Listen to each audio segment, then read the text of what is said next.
Hello, welcome to Frag Radio, episode 15. Today's guest is Jeremy Knauff. He's the CEO of Spartan Media. Before we get to him, just want to let everybody know when you tune in, go ahead, post your comments, your questions, anything you want in the comment section. I'll pop them up on the screen, and we'll get them answered or respond to them accordingly. And the show is all about veterans or people doing good things in the veteran community. That's definitely what we want to highlight. So Jeremy's doing some great things. So Jeremy, welcome to the show. Thanks for having me. So we always kick it off by having you tell us a little bit about your background and then kind of transition into what you're doing right now.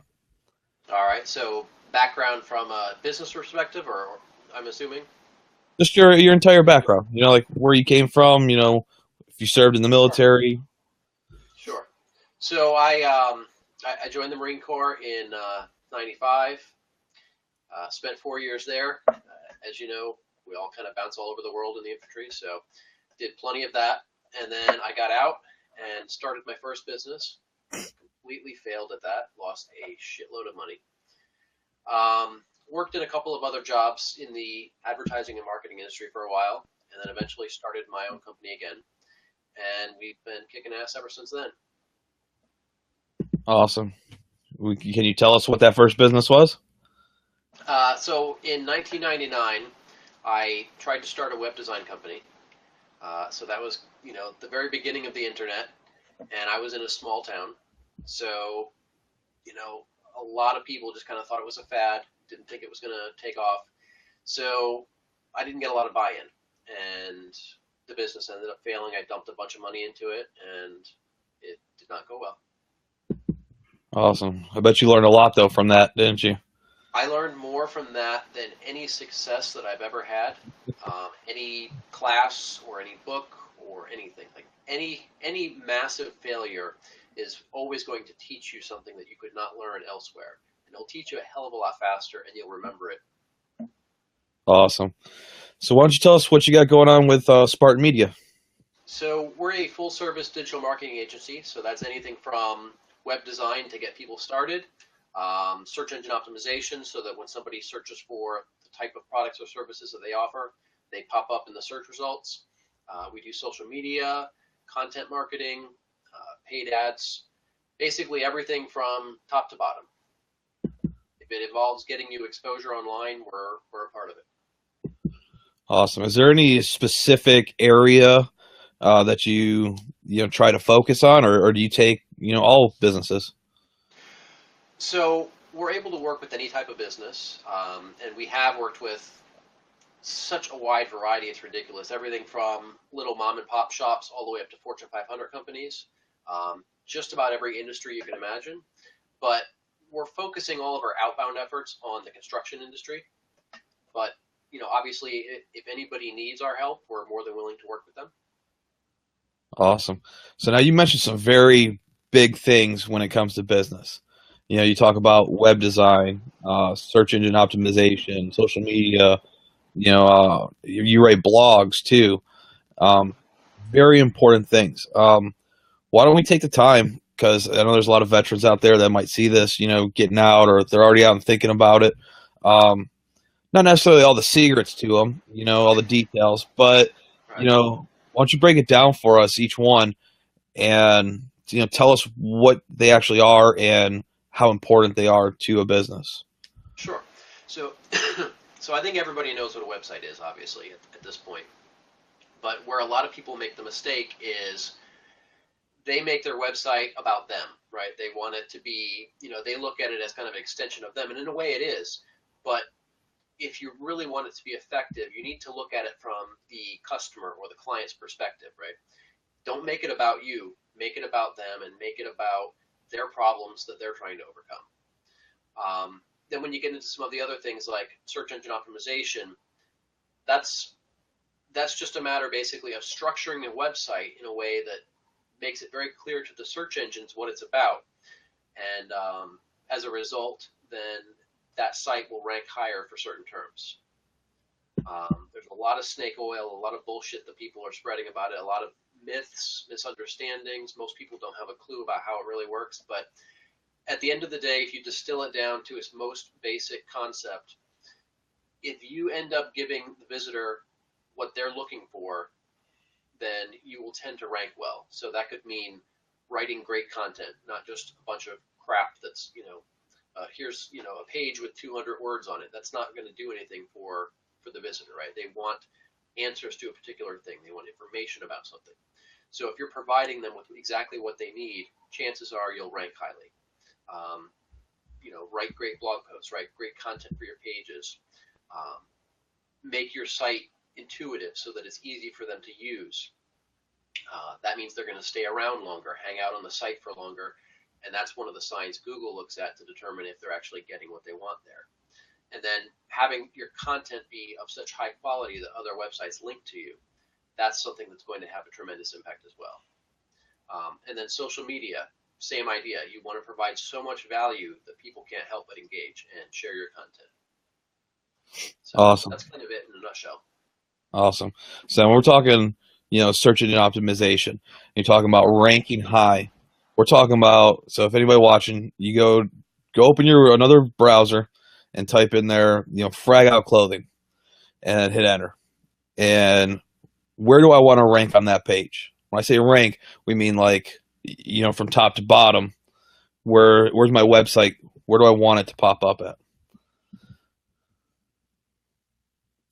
Right. I'm asking you, like You're asking me. Well, obviously as high as you can. I mean, number one is your top spot, but then you're also going to see so in the example you used, your brand name, you're probably not going to see any ads run against your name.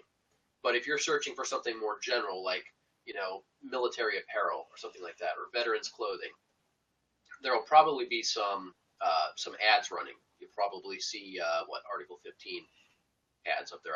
I would speculate, right? So obviously, all of the paid ads are going to be above. Excuse me. They'll be above any of the organic results.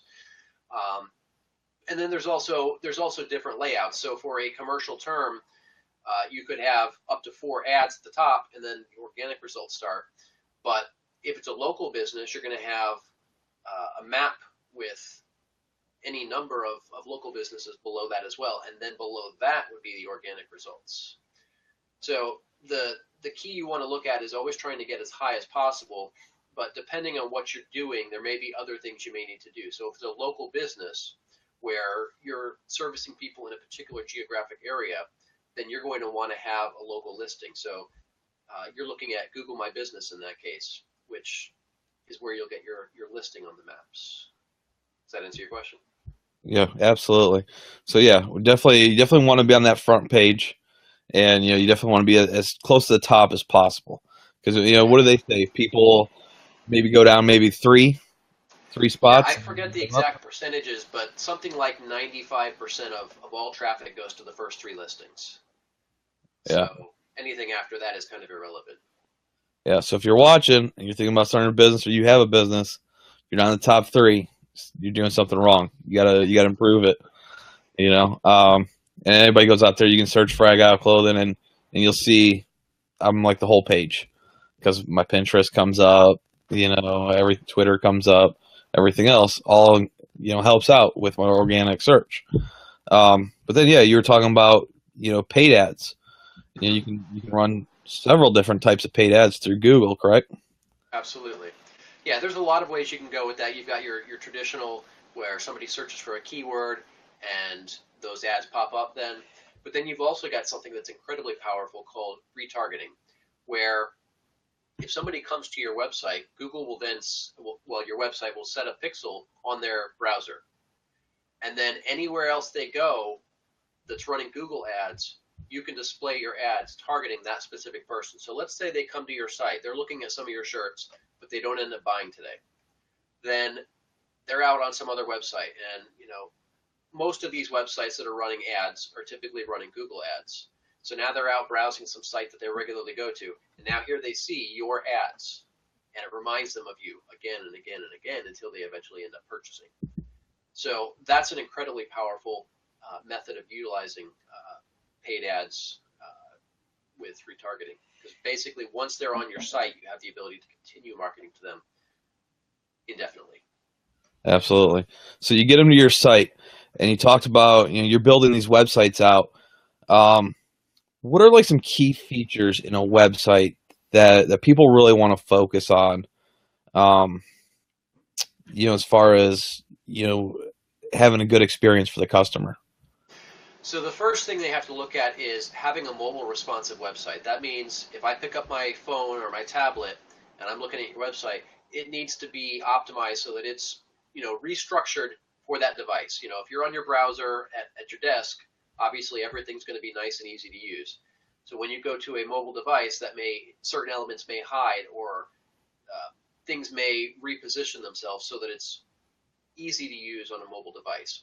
That's actually becoming a ranking factor in Google now. But even aside from the ranking factor, if they don't find it easy to use on a mobile device, they're going to end up leaving and going to a site that is mobile responsive. So that's number one priority today. Another huge issue is page speed, which is also a factor for Google as well. So again, on your desktop, you've got that nice fast broadband connection, but when you're on your phone, it's a much slower connection. So mobile, as it relates to mobile, page speed is especially important, but it's still important on desktop as well. Getting beyond that into some of the other things that they actually see, the things that they're noticing, because a lot of those things are more on the subconscious side. But then you've got things like you want to make your contact info very apparent everywhere. So they should be able to find your phone number and either, if they're on a mobile device, click on it and call you, or if they're on a desktop, just see it anywhere and call you. But that should be visible no matter where they scroll on the screen. So that may be a matter of having it several places throughout the site, or it could be a matter of having it kind of scroll with them as they move down, just depending on the structure and how everything is laid out. You want to have a call to action. A lot of people, they put some great information out there, but then they never really motivate the visitor to take whatever the action is, whether that's buying a product or contacting them or signing up for their newsletter, whatever that is. For whatever reason, human brains are not the way we would think them to be. So you have to actually prompt them to pick up the phone and call you or submit a form. So including a call to action is essential as well. And then again, like we talked about earlier, with your content, and this starts at the home page. This is all the blog pages. This is literally every page on your site. Your content needs to be about them, not about you. The mistake that a lot of people make is they get up there and they talk about, oh, we've been in business for 20 years, or I got all these awards in this industry, or I, belong to all these organizations. And the bottom line is nobody cares about that. They care about how you're going to solve their problem, whatever that is. Absolutely. I mean, Those are some of the key points. What's that? you can't be truer than that. I mean, that's spot on right there. So I remember when I was a kid, not a kid, but like a teenager, and first cell phones came out. Remember them big white cell phones? It was like I do. $3 a minute to talk on it. It was ridiculous. And you brought up cell phones. Um, as far as shopping goes, people have businesses. They're trying to sell product or service. Have you noticed a never shifting change from desktop to mobile devices?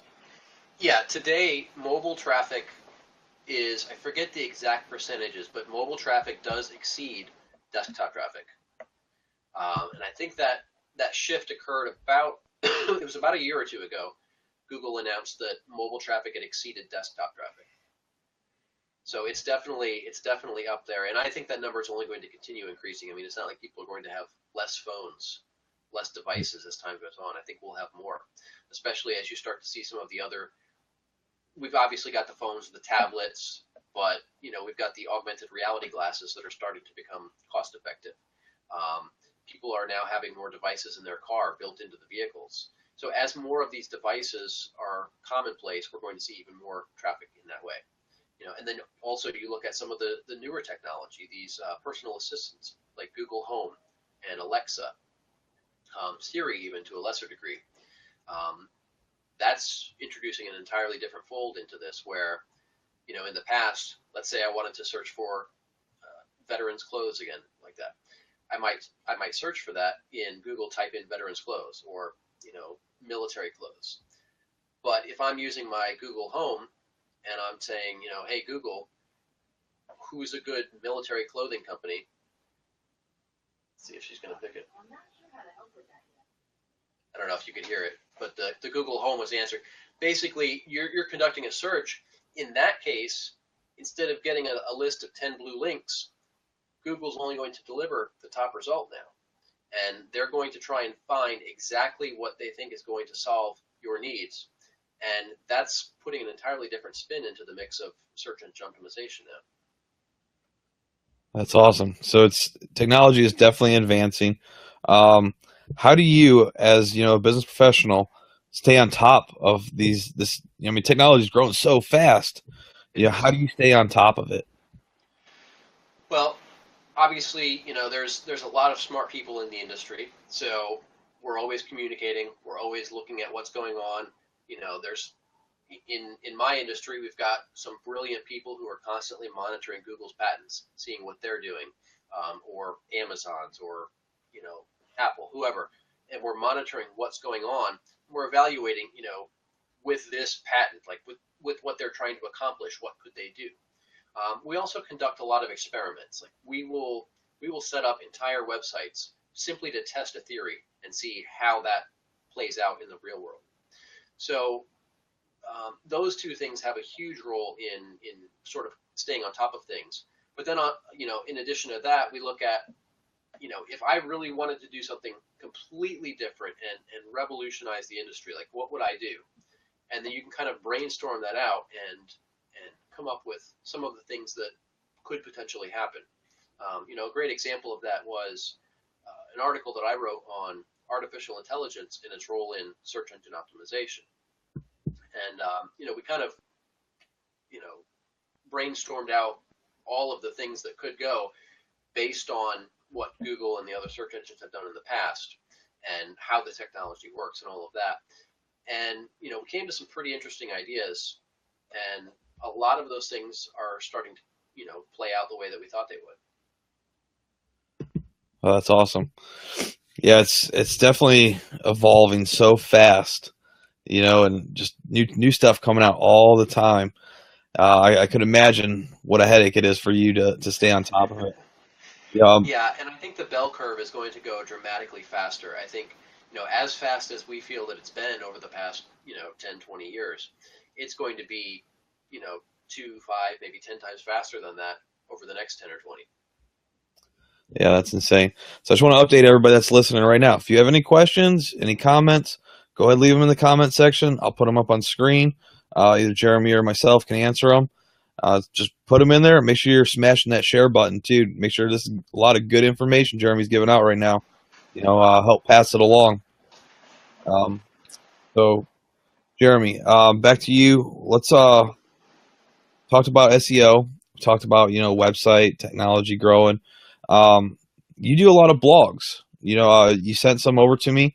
I'm gonna definitely post them in the comment section. So if anybody wants to read up, I didn't have a chance to read all the way through them all, but I'm definitely going to because it's a lot of great information I saw in there. Um, but now, as far as blogs go, does that when you're putting out blogs, like how do you do it, and how does it help you? Okay. So it helps in a couple of ways. You've got, first of all, you're providing valuable information to your visitors. That's what's going to tell search engines what your site is about. You're also, in addition to providing them with that information, you're also basically showcasing your knowledge and experience. So you're showing them without, a bullshit sales pitch that you're the person who's qualified to speak on that topic. And if you produce content that's of high enough quality, people will share it, which creates more exposure for you. And other websites potentially will link to it, which helps your organic search ranking. The key to producing that content is, again, like we said earlier, looking at it from the visitor's perspective, like not, I see a lot of companies, say for example, you were a manufacturer of some kind of part, right? Like I've seen a lot of cases like that where people would say, oh, well, here's 10 reasons why you need to buy our parts. Nobody cares about that kind of content. That's garbage.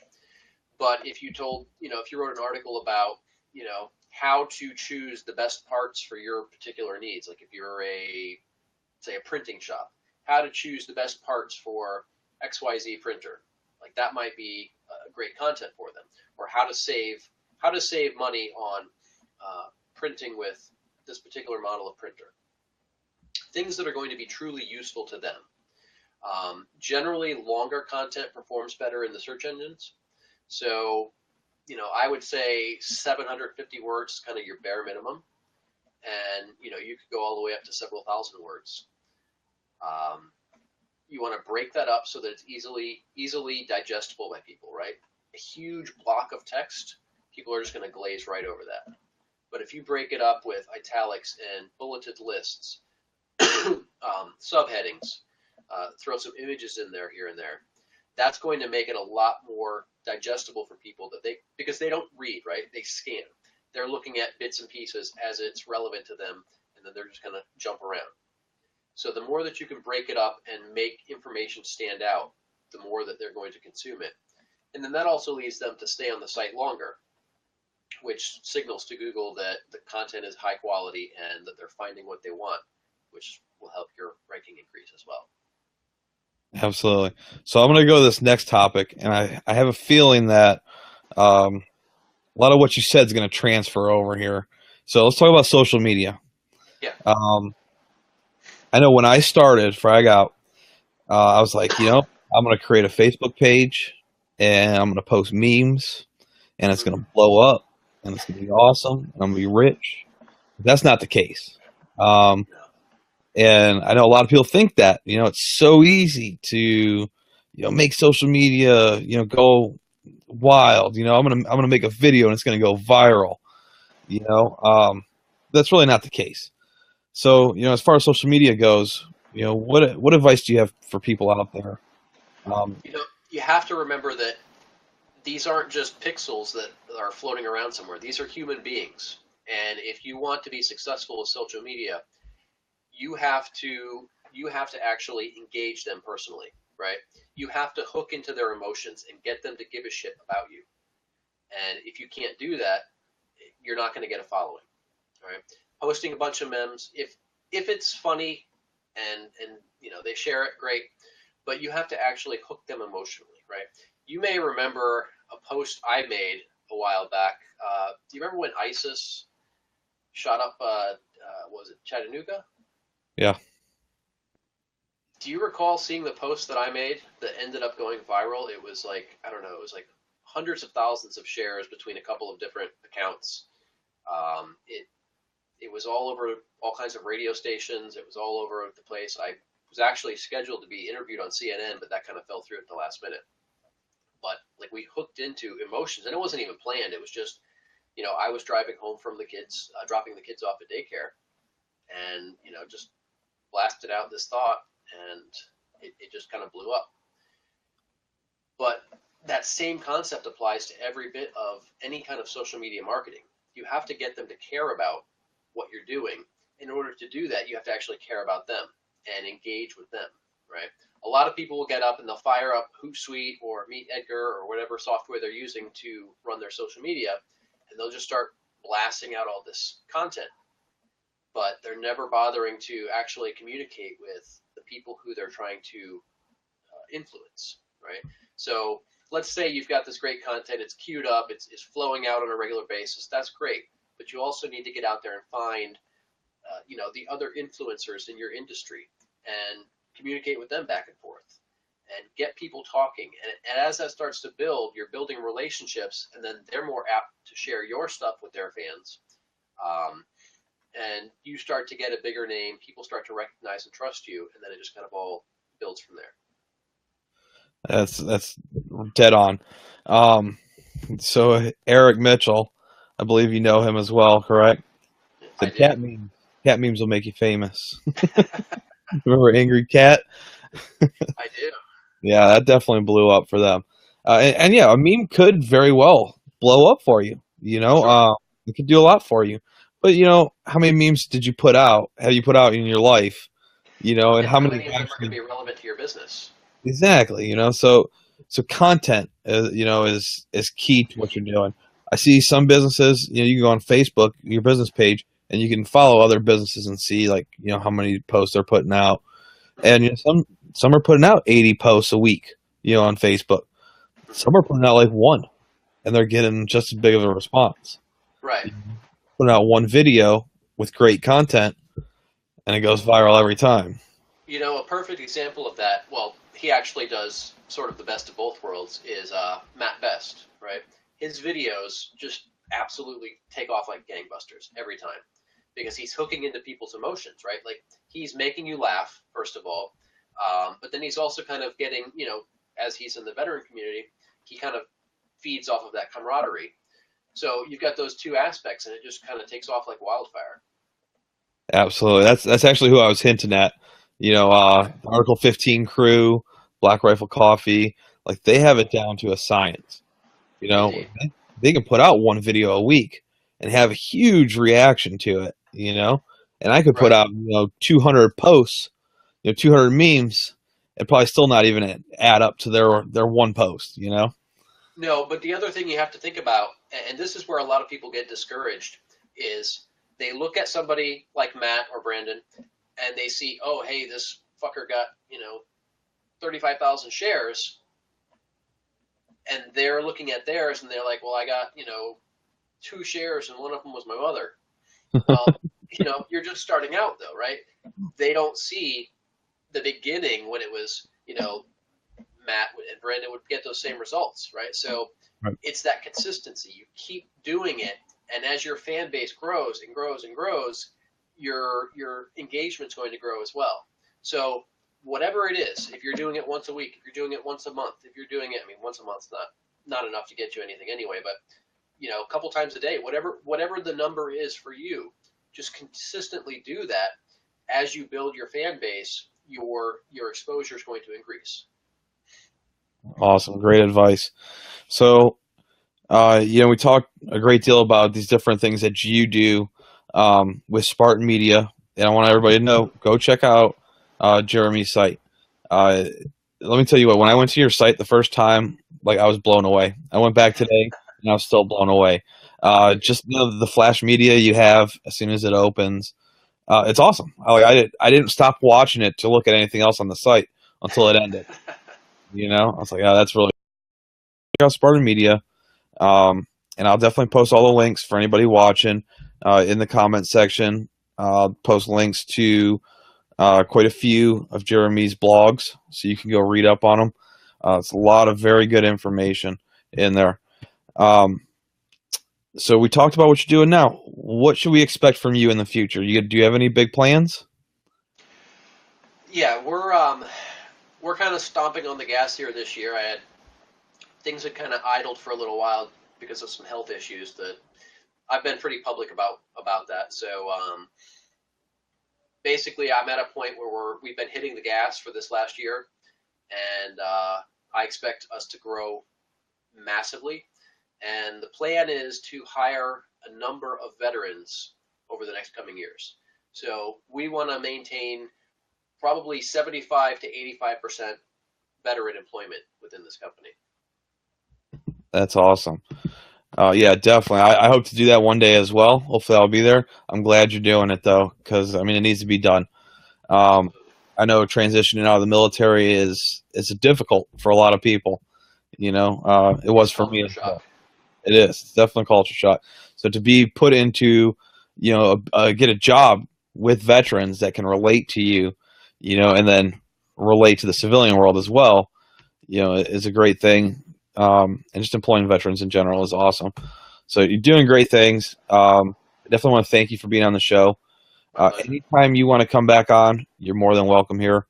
You definitely have a wealth of knowledge to share with everybody, and I appreciate you doing that. Everybody tuning in, thank you for tuning in. All these episodes, if you missed any, go check out our YouTube page. I'm downloading them, uploading them onto there.